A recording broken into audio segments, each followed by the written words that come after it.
Olá pessoal, tudo bem? Eu sou o pastor Giovanni, eu tenho uma palavra de Deus para o seu coração. E hoje nós vamos estudar sobre as finanças no reino de Deus. Uma temática muito importante é a questão de como o cristão se relaciona com o dinheiro. E é sobre isso que nós vamos falar, espero de alguma maneira contribuir no seu crescimento espiritual, na sua maturidade quanto à fé cristã, sempre afirmando aqui que os nossos princípios e valores estão baseados na Bíblia Sagrada, que é a nossa regra de fé e de conduta como cristãos. Mas sobre finanças, o que a Bíblia fala sobre isso? O que nós podemos aprender com relação a finanças e o reino de Deus? Então, obviamente, a maioria das pessoas gasta muito tempo da sua vida para ganhar dinheiro. E a Bíblia ensina que tudo o que fazemos deve ser para a glória de Deus. Até o gerar recursos, levantar finanças, deve ser para a glória de Deus. É o que diz em 1 Coríntios 10, 31. Quer comais, quer bebais, fazei tudo para a glória de Deus. Assim sendo, nós podemos e devemos glorificar o nome de Deus através do bom uso do dinheiro. A palavra de Deus tem muita orientação sobre dinheiro, bens materiais, fiador e etc. Segundo alguns especialistas que já rastrearam essa questão de dinheiro, finanças, posses e bens, na palavra de Deus existem mais de 2.656 versículos que falam sobre a área financeira. Então, nós vemos que existe um reconhecimento por parte de Deus da importância dessa temática, da relevância dela para a nossa vida pessoal, espiritual e familiar. Então nós precisamos entender, queridos, que é plano de Deus que tenhamos vitória nessa área da nossa vida. Também como filhos de Deus devemos ter um novo sistema de valores. É uma coisa que nós estamos abordando muito aqui através desses vídeos, que o cristão vive não os valores desse mundo, mas os valores do reino de Deus. Olha o que diz Colossenses 3, de 1 a 2, diz assim: buscai as coisas do alto, pensai nas coisas lá do alto. Então as coisas do céu, as coisas de Deus, as coisas espirituais devem ser prioridade da nossa vida e não as coisas materiais, tá bom? Como o materialismo ensina aí mundo afora. Então, de quem é o dinheiro? Em primeiro lugar, de quem é o dinheiro? A Bíblia diz que o dinheiro, ele é de Deus. Lá em Ageu 2:8 a Bíblia diz que o dinheiro é de Deus. Ele é o dono do ouro e da prata, conforme Ageu 2:8 nos ensina. No Salmo 24:1 a Bíblia diz também que tudo que existe nos céus e na terra pertence ao Senhor. E Deuteronômio 8:18 também faz essa relação do dono do dinheiro, do ouro e da prata como Deus. Ou seja, o uso devido do dinheiro promove a glória de Deus. E o uso indevido do dinheiro é uma expressão da corrupção humana, guiado por detrás por Satanás. Qual é o plano de Deus para o dinheiro? Em primeiro lugar, querido, o plano de Deus com relação ao dinheiro é suprir as nossas necessidades. O amor de Deus também se manifesta nessa área. Nós precisamos entender, Romanos 5:8, a Bíblia diz que Ele nos deu Jesus Cristo, que sendo rico, se fez pobre por amor a nós, conforme nos ensina 2 Coríntios 8:9. Deus também prometeu suprir as nossas necessidades. Presta atenção, necessidades, não os nossos desejos, mas sim as nossas necessidades. Está lá em Filipenses 4:19, Mateus 6:31 a 33 e 1 Timóteo 6:8. Deus há de suprir as nossas necessidades. Também outra coisa muito importante com relação ao plano de Deus, com relação ao dinheiro, é suprir as necessidades dos outros por nosso intermédio. Além de Deus suprir as nossas necessidades, Deus também, com os nossos recursos, os recursos que caem na nossa mão, precisamos suprir as necessidades dos outros por nosso intermédio. É o que nos ensina Romanos 12:13, Salmo 37:21, Efésios 4:28 fala sobre isso. E em terceiro lugar, também o plano de Deus para o dinheiro é sustentar o ministério de Deus no mundo. Como? Suprindo as necessidades do corpo de Cristo e a expansão do reino de Deus. Como nós vivemos num mundo que envolve dinheiro, também precisamos de recursos e de dinheiro para sustentar o ministério de Deus no mundo e suprir as necessidades da igreja, o corpo de Cristo, e a expansão do reino de Deus pela terra. É o que nós vemos em 1 Coríntios 16, 2, 1 Timóteo 5, 17, 18, Romanos 15, 24, 3 João, versículos 5 e 8, e Filipenses 4, de 10 a 20, fala sobre isso. Encaminhar na palavra de Deus significa providenciar os recursos necessários para viagens, passagens, alimentação, sustento pessoal, para que a obra de Deus seja efetivada e seja efetuada, tá bom? Quais devem ser as atitudes e decisões em relação ao dinheiro? É outra temática muito importante dentro da cosmovisão cristã. Preste atenção, querido, o dinheiro em si é um elemento neutro.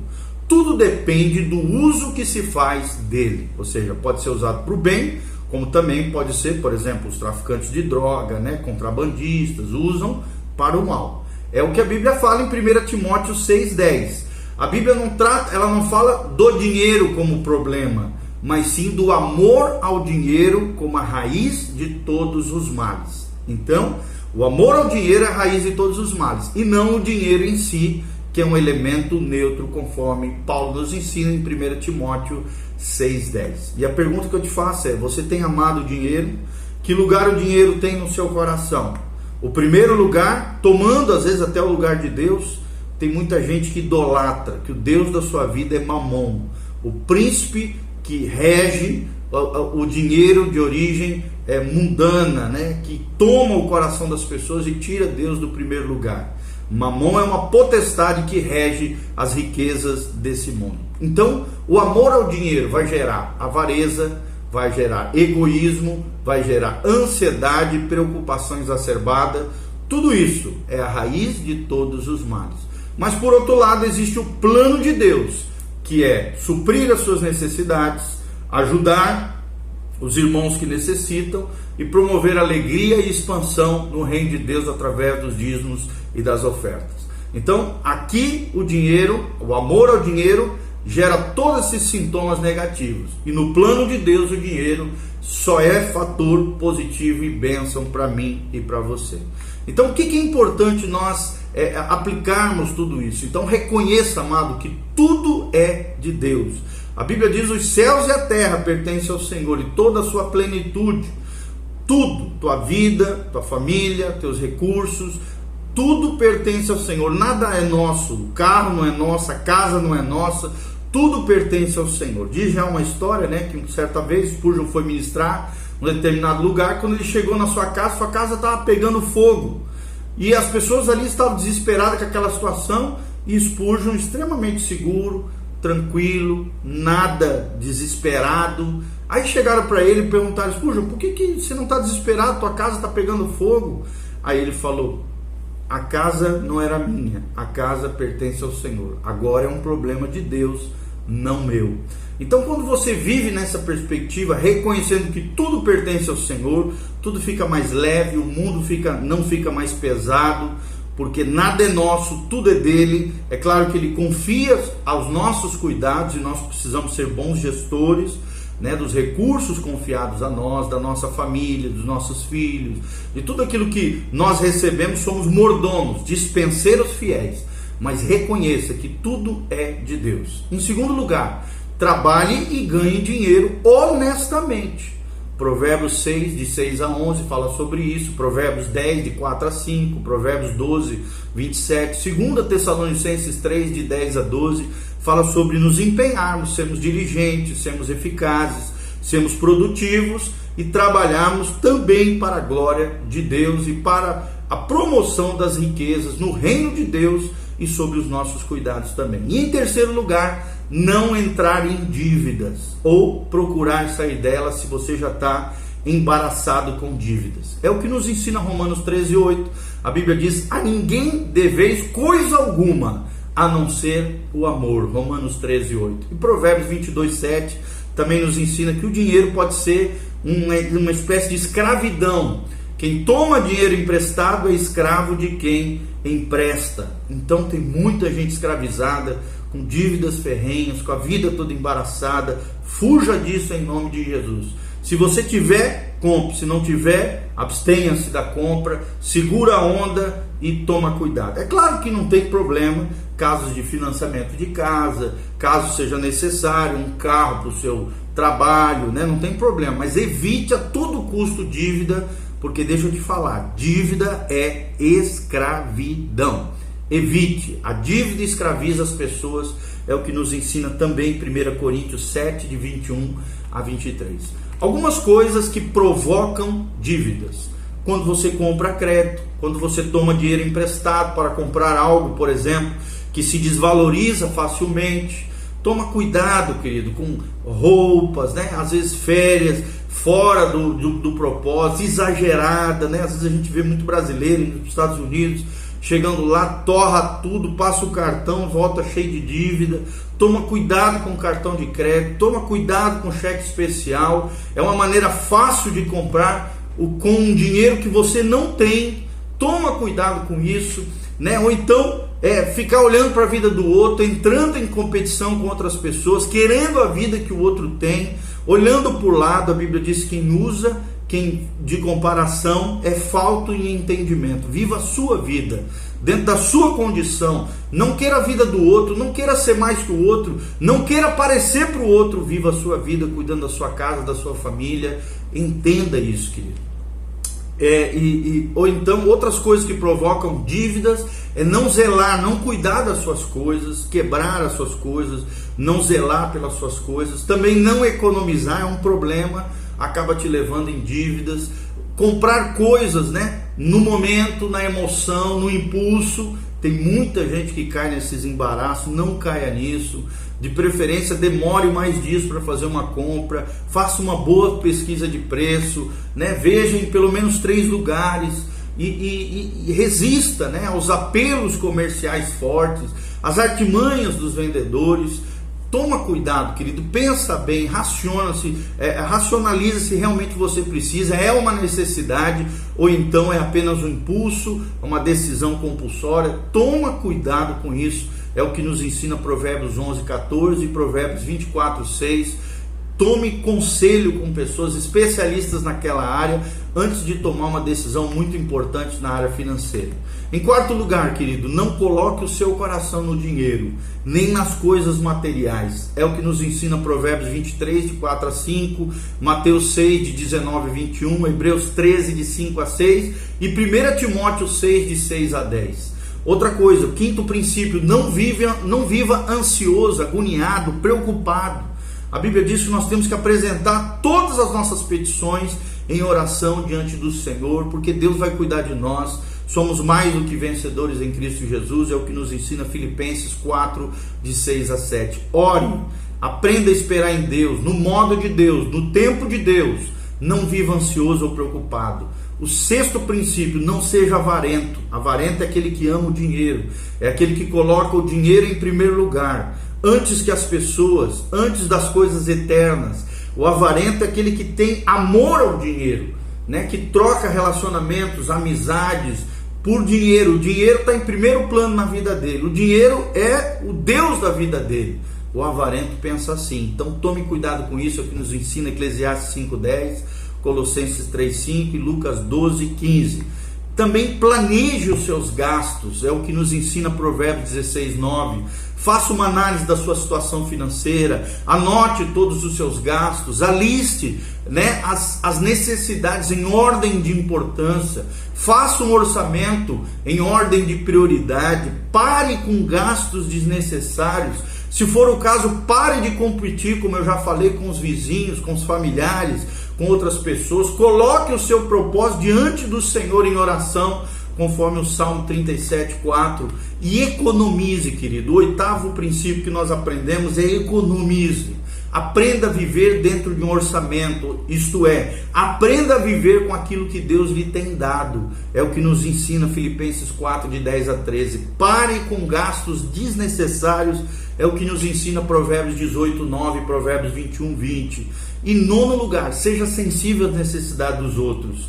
É o que nos ensina Lucas 3:11, Romanos 12:13, né? A Bíblia fala que nós temos que estar sensíveis, ter um coração misericordioso, compassivo, generoso diante da necessidade dos outros. E 10º lugar, decida contribuir regularmente para o sustento da causa de Cristo no mundo. E entenda, querido, que a contribuição é graça que Deus te dá. 2 Coríntios 8:1. É uma demonstração do senhorio de Jesus em nossa vida. 2 Coríntios 8:5 também ensina isso. É um sacrifício aceitável e aprazível a Deus. É o que nos ensina Filipenses 4:18. E como é que eu posso contribuir? Qual é a atitude correta com relação à contribuição cristã? Primeiro, é sacrificialmente. Isto é, ele vai custar alguma coisa para você, é o que nós vemos em 2 Coríntios 8:2. Também a contribuição deve ser alegremente, 2 Coríntios 8:2 e 2 Coríntios 9:7. A contribuição deve ser voluntariamente, cada um segundo propôs no seu coração, é o que nos ensina 2 Coríntios 8:3. Deve ser prontamente, deve ter prontidão no nosso coração, 2 Coríntios 8:11. Deve ser também de boa vontade, 2 Coríntios 8:12 a 19. Deve ser generosamente, 2 Coríntios 8:20. Deve ser não com avareza, com o coração preso aos bens materiais, mas com generosidade. Não com tristeza também, nos ensina Paulo em 2 Coríntios 9:7. Não com avareza, 2 Coríntios 9:5. Não por obrigação, ou seja, constrangido, não, porque há uma lei que obriga, não. 2 Coríntios 9:7 nos ensina que deve ser de coração alegre, de maneira liberal, é o que nos ensina 2 Coríntios 9:13. Quando é que eu devo contribuir? É outra pergunta que surge, regularmente. É o que nos ensina Paulo em 1 Coríntios 16:2. E sempre que houver uma necessidade específica, Filipenses 4, de 10 a 20, os irmãos de Filipos contribuíram para suprir as necessidades do apóstolo Paulo. Então, diante das necessidades, sempre que houver uma necessidade específica, contribua, mas também com regularidade. Quando é que e com quanto eu devo contribuir? Presta atenção, não há taxas fixas, como no caso de impostos, Alguns propõem, por exemplo, dar 10% do que ganham. E dízimo é uma palavra que significa, no original, a 10ª parte. É um valor de referência para nós. E queremos ser uma boa maneira de começar dando o dízimo. O que vai além do dízimo se transforma em oferta.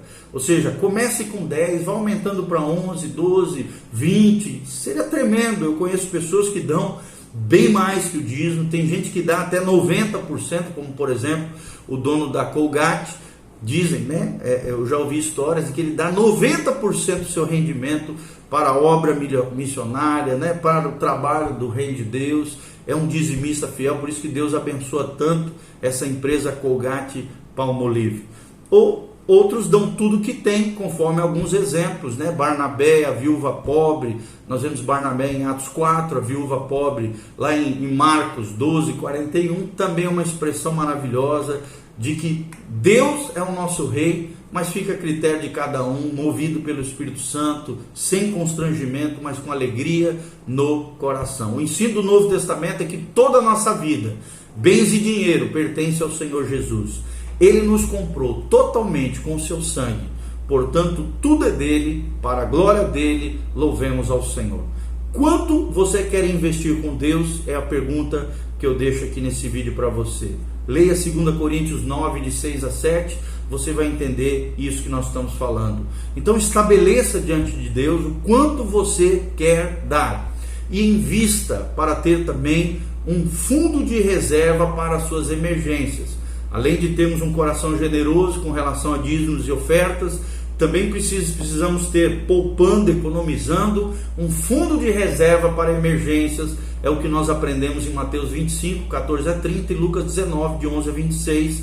É muito importante, tá bom? Tome cuidado com essas duas coisas. Emprestar dinheiro, toma cuidado se ele vai lhe fazer muita falta. E também tome cuidado, não fique de fiador. É o que nos ensina Provérbios 6, de 1 a 5. Saiba que a Bíblia ensina sobre riqueza. Existe a prosperidade bíblica de maneira equilibrada, sadia, abençoada, segundo a palavra de Deus. E tenha sempre um coração grato a Deus, estando atento a sua ação nesta área da sua vida.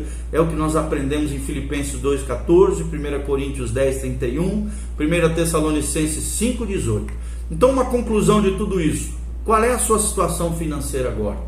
Estabeleça propósitos e alvos na área financeira da sua vida. Pense em coisas específicas que devem ser feitas a partir desse estudo que nós fizemos. Lembre-se que o dinheiro é uma bênção na proporção em que livremente é dado e não acumulado. Uma das finalidades do dinheiro é transformar vidas, é transferir valores materiais para valores eternos. E que Deus abençoe a sua vida financeira. Que a graça de Deus venha sobre você, que você seja próspero, abençoado, aplicando os princípios de Deus. Assista várias vezes esse vídeo, faça suas anotações. E se você quiser semear e abençoar a nossa vida, o nosso ministério, a nossa família, no link aqui abaixo desse vídeo você pode encontrar as nossas contas bancárias e semear e abençoar a nossa vida, a nossa família e o nosso ministério de expansão da palavra de Deus e de pregação da palavra de Deus em todos os lugares que Deus nos levar. Que Deus abençoe, que a graça de Deus venha sobre você, seja fiel ao Senhor, nos dízimos, nas ofertas, e você vai ver os céus abertos, as janelas dos céus abertos, e chuva de bênção sobre a sua vida, em nome de Jesus. Faça seus comentários abaixo, que Deus te abençoe, prospere você, a sua casa, a sua família, em nome de Jesus, amém e amém. Beijo do pastor Giovanni. Nos siga nas redes sociais, dê um joinha, siga o nosso canal, compartilhe com outras pessoas. Louvado seja o nome do Senhor, amém e amém.